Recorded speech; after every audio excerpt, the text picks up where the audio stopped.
안녕하세요. 음료와 주장 관리의 박인 교수입니다.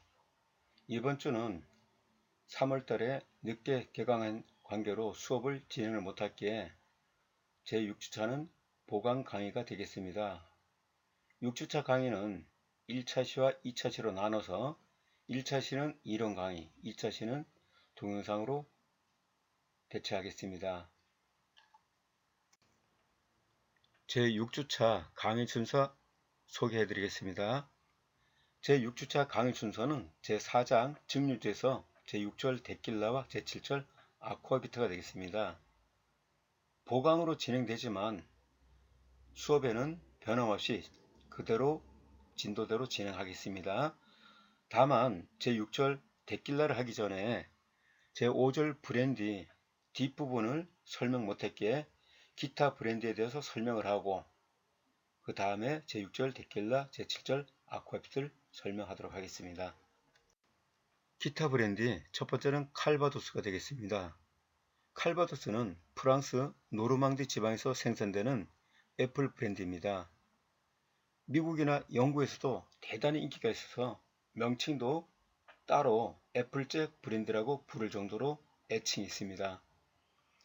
애플 브랜드는 사과로 와인을 만들어서 그 애플 와인을 증류한 것을 애플 브랜드라고 하죠. 그래서 이렇듯 세계 공통적으로 포도 이외에 다른 과일로 와인을 만들어서 브랜드를 만들었다 하면 그 과일 이름을 앞에 써줘야 된다 그랬습니다.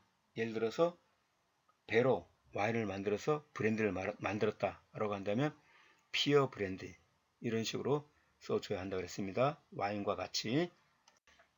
두 번째는 킬시 와서 설명드리겠습니다. 앵두로 만든 브랜디로 프랑스 알사스 지방, 독일, 스위스가 대단히 유명하고요. 오크톤에 저장을 하지 않기 때문에 무색 투명한 브랜디가 되겠습니다. 기타 브랜디 세 번째는 오드비드 마르가 있습니다. 프랑스에서 생산되는 브랜드인데요. 포도를 열과 식히고 남은 찌꺼기를 증류하여 만든 브랜드로 줄여서 마르라고 합니다. 기타 브랜디 네 번째는 그라파 설명드리겠습니다. 그라파는 이탈리아에서 생산되는 브랜디로 와인을 만들고 남은 찌꺼기를 이용해서 만든 겁니다. 식사를 마치고 커피와 함께 즐겨 마시는 브랜드로 유명한데요. 프랑스에서 오드비드 마르가 있다면 바로 이탈리아에서는 그라파가 동일 상품이 되겠습니다. 오드비드 마르나 그라파를 마실 때는 스트레이트로 마시고 커피를 마시기도 하지만 커피에다가 넣어서 같이 마시기도 합니다. 기타 브랜드 다섯 번째는 피스코입니다. 포도로 만든 브랜드로 페루를 비롯한 남미 여러 나라에서 생산되는 것을 피스코라 합니다. 쉽게 해서 페루산 브랜드를 이야기합니다. 기타 브랜드 여섯 번째는 실보추가 있습니다. 미국에서 생산되는 자두를 이용해서 만든 브랜드인데요. 자두로 와인을 만든 다음에 증류해서 만든 프롬 브랜디, 이것을 실보추랍니다. 이상으로 브랜드에 대한 설명을 마치고 계속해서 6절에 데킬라 설명드리겠습니다. 제6절은 데킬라인데요. 우리 교재는 제6절은 데킬라로 우리 교재는 162쪽이 되겠습니다. 데킬라의 개요에 대해서 설명드리겠습니다. 데킬라는 선인장 종류인 용설란의 수액을 이용해서 양조주를 만들고 이 수액을 이용해서 만든 양조주를 풀케라고 하죠. 이 풀케를 190% VR로 증류해서 만듭니다. 이 술은 멕시코 중앙 고원지대인 하리스코 주가 있습니다. 그 주에 데킬라 마을에서 나는 술을 갖다가 이야기하는데요. 이 데킬라 마을을 중심으로 멕시코 5개 지역에서만 생산됩니다. 데킬라는 일반 사람들이 알고 있는 선인장즙이 아니고 푸른 용설란, 즉 아가베 데킬라로 이것을 원료로 한 것을 데킬라라고 부를 수 있습니다.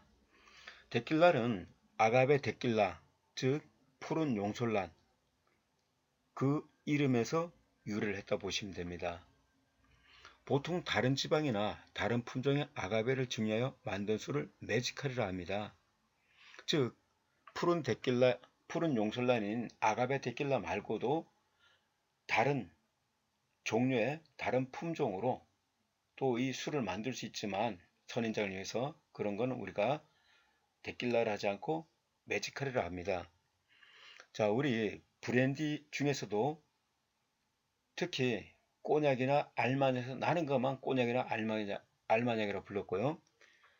가스가 있는 즉 스파클링 와인 중에서도 샴페인 지방에서 나는 것만 우리가 샴페인이라고 불렀듯이 데킬라도 바로 하리스코주 데킬라 마을에서 나는 것만 우리가 데킬라라고 부를 수 있습니다. 그 외에는 메지칼이라고 부릅니다.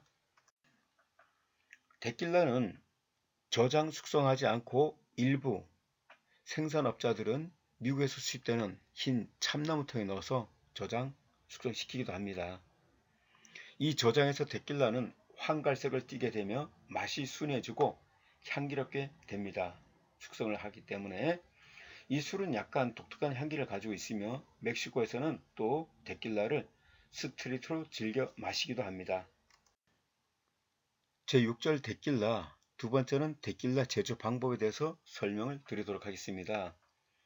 데킬라는 멕시코 인디언들에 의해서 생산되었으며 용설라는 2에서 3m 크기 선인장입니다. 아마 우리 학생들이 영화라든가 그림에서 사람 키보다 큰 선인장, 그 사막에 있는 그 선인장이 바로 우리 용설란, 데킬라를 만드는 용설란입니다. 그러니까 우리가 지금 우리 주변에 있는 작은 선인장하고 좀 틀린 거죠. 이 데킬라 선인장은 보통 7에서 10년이면 완전히 성장하는데 용설란을 반으로 나누어 48시간 정도 열을 가하면은 이 선인장 속에 줄기에 이눌린이 나오면서 이게 과당으로 변합니다. 커다란 용설란을 반으로 잘라서 48시간 열을 가해서 찐 용설란을 작게 조각내어 롤러로 분쇄하고 압착하면 액체를 얻을 수 있습니다. 이 액체는 이눌린이라는 물질이 당화가 돼서 달짝지근한 액이 되죠. 이것을 발효하면 멕시코 원주민이 즐겨 마시는 알코올 2% 정도의 발효진 풀캐주를 얻을 수 있습니다. 이 풀캐주를 다시 단식 증류해서 2년 이상 오크통에 숙성시킨 것이 바로 데킬라가 되겠습니다. 자, 우리 지금 전반적으로 지금 제가 설명하고 있는 것은 증류주죠. 모든 증류주는 그 앞에 양조주가 있습니다. 즉 발효주가 있습니다. 자, 우리 소주는 그 앞에 있는 술이 뭐죠? 소주를 만들기 전에 있는 건 막걸리죠. 자, 우리 바로 전 시간에 브랜디에 대해서 설명했습니다. 브랜디는 증류주인데 그 앞에 있는 발효주는 뭐죠?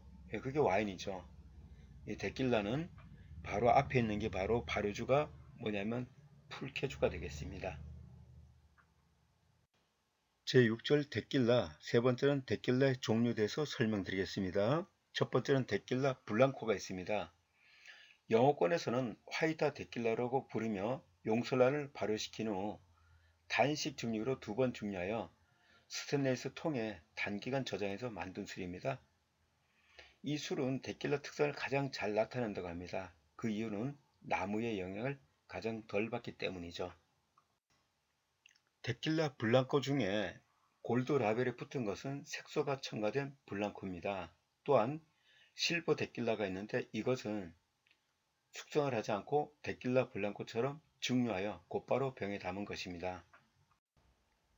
데킬라 종류 두 번째는 데킬라 레퍼사 도스가 있습니다. 2개월 이상 나무통에서 숙성시키는 것을 말하는데요. 이 숙성 기간에 나무통에서 향과 색깔이 배어나오죠. 그래서 그 향과 색은 그다지 진하지 않고 은은한 그런 엷은 색깔을 띱니다. 세 번째는 데킬라 아네오가 있네요. 아네오는 스페인어로 올드란 뜻을 의미합니다. 과거의 멕시코는 스페인 식민지였기 때문에 이런 스페인어가 많이 사용되고 있는데요. 데킬라 아네오는 데킬라 블랑코와 만드는 방법은 같지만 1년 이상 오크통에 저장 숙성하여 만듭니다. 우리가 위스키라든가 브랜디 같은 경우는 1년 정도면은 그다지 오래 숙성되지 않았지만 데킬라는 그다지 숙성을 잘 하지 않는 술이기 때문에 1년 이상 이렇게 숙성시켜도 아노라는 표현을 쓰기도 합니다.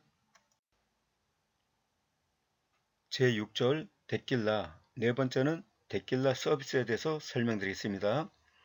데킬라의 일반적인 알코올 함유량은 40에서 대략적으로 52도 정도로 칵테일 주조에 많이 사용되지만 멕시코에서는 차게 해서 스트레이트로 마시는 것이 습관이 많이 되어 있습니다.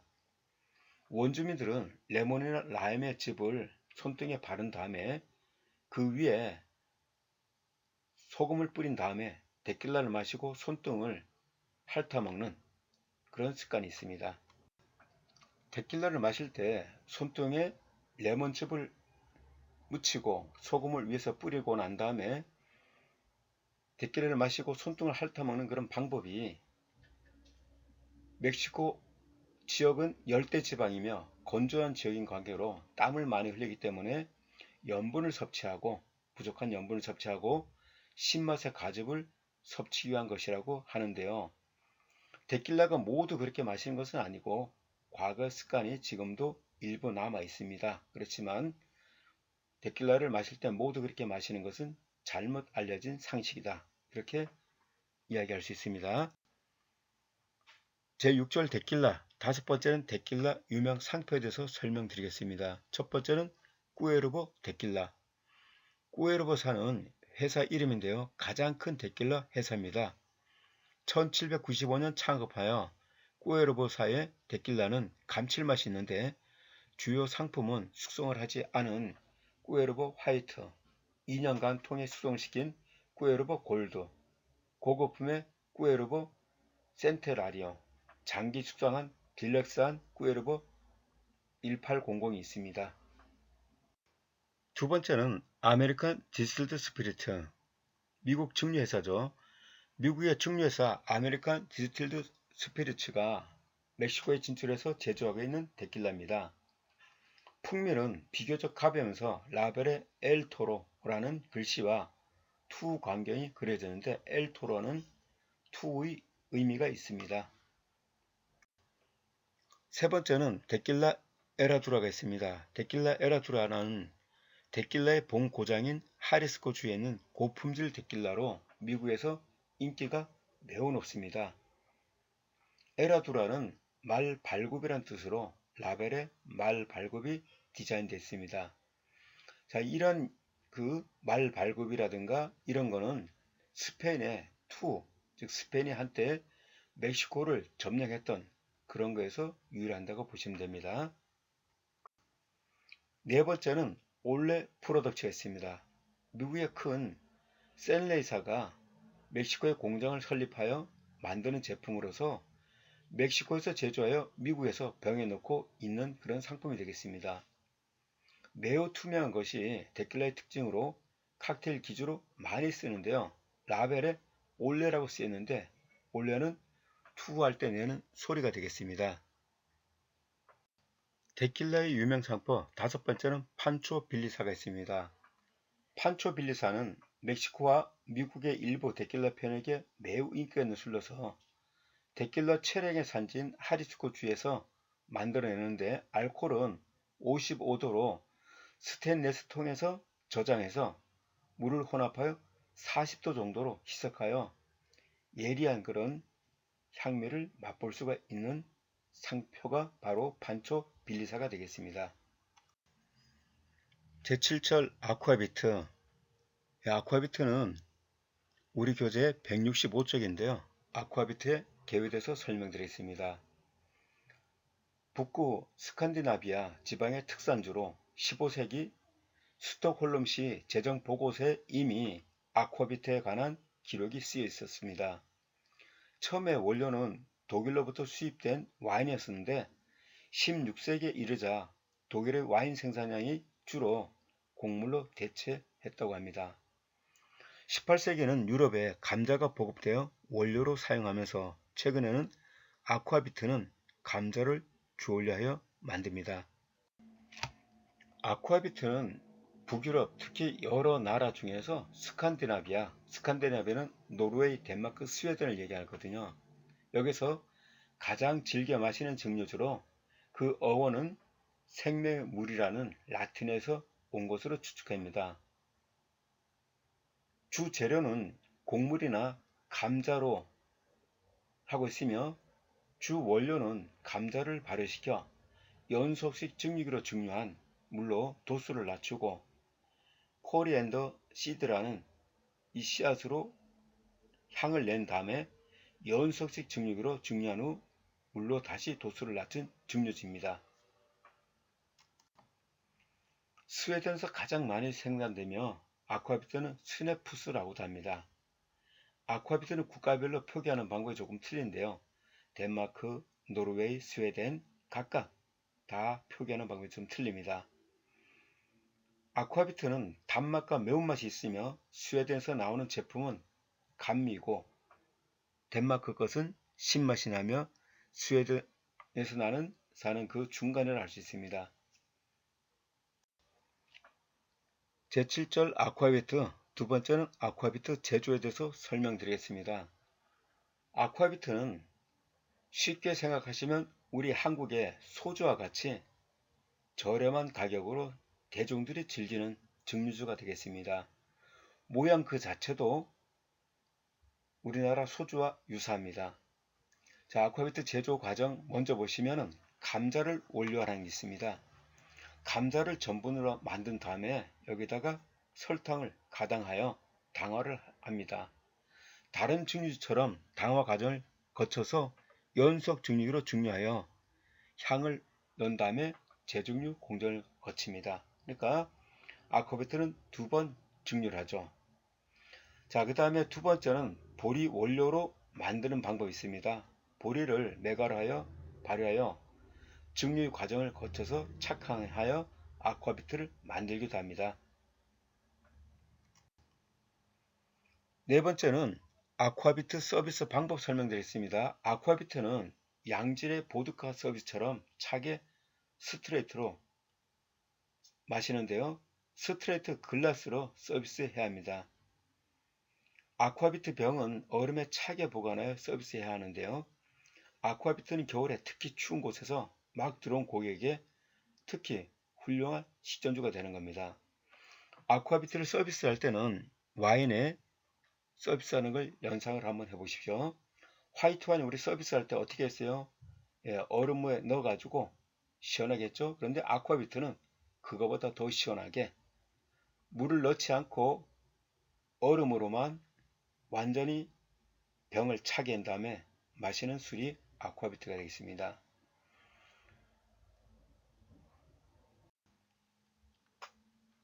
제4장 증류주를 마치면서 학습 내용 잠깐 정리하겠습니다. 1번 세계 7대 증류주 혹시 우리 학생들 기억하실 수 있나요?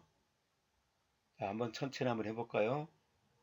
위스키, 진, 보드카, 브랜디, 럼, 데킬라, 아쿠아비트 이렇게 세계 7대 증류주입니다. 자, 우리 증류 방법은 두 가지가 있었죠? 예, 위스키라든가 브랜디라든가 보드카, 럼 모두가 다 증류주인데 증류하는 방법은 단식 증류기와 연속 증류기가 있습니다. 자, 그 다음에 세 번째는 위스키 세계 4대 생산지. 예, 여러 나라에서 위스키가 생산되지만 특히 유명한 네 곳. 스코틀랜드의 스카치 위스키, 아일랜드의 아일리시 위스키, 캐나다의 캐나디안 위스키, 미국의 아메리칸 위스키. 그렇게 세계 4대 위스키 생산지가 되겠죠. 자, 네 번째는 데킬라 설명 한번 해보세요. 데킬라가 무엇이죠? 예, 데킬라는 멕시코의 국민주로서, 즉 멕시코 사람들이 옛날부터 즐겨 마시어 오던 그런 국민주로서 우리나라 국민주는 막걸리죠. 독일 사람들의 국민주는요 맥주, 프랑스 사람들은 와인, 일본 사람들은 사케 이렇게 각 그 나라 고유한 술이 있습니다. 그걸 국민주라 그래요. 근데 데킬라는 멕시코 사람들의 국민주로서 용솔란을 이용해서 만든 술이 있는데 그게 바로 풀케주입니다. 용솔나무를 이용해서 양조진 풀케를 만든 다음에 그 풀케를 증류해서 만든 게 바로 데킬라라는 증류주가 되겠습니다. 자, 아쿠아비트는요, 어느 나라 국민주죠? 예, 스칸디나비아, 노르웨이, 덴마크, 스웨덴 그쪽에 사람들이 즐겨 마시는 국민주인데 감자로 원래 만들었었지만 지금은 또 보리, 메가로도 만들기도 합니다. 그래서 차게 스트레이트로 마시는 그런 술이 아쿠아비타가 되겠습니다. 자, 우리 학생들 이렇게 해서 증류주에 대해서는 모든 설명을 마쳤습니다. 그래서 우리 게시판이라든가 아니면은 또 전화 주셔서 궁금한 사항 질문해 주시면 감사하겠습니다. 우리 학생들 수업 받느라 고생하셨습니다. 보강 마치겠습니다. 제 6주차 보강이었습니다. 감사합니다. 박인규 교수입니다.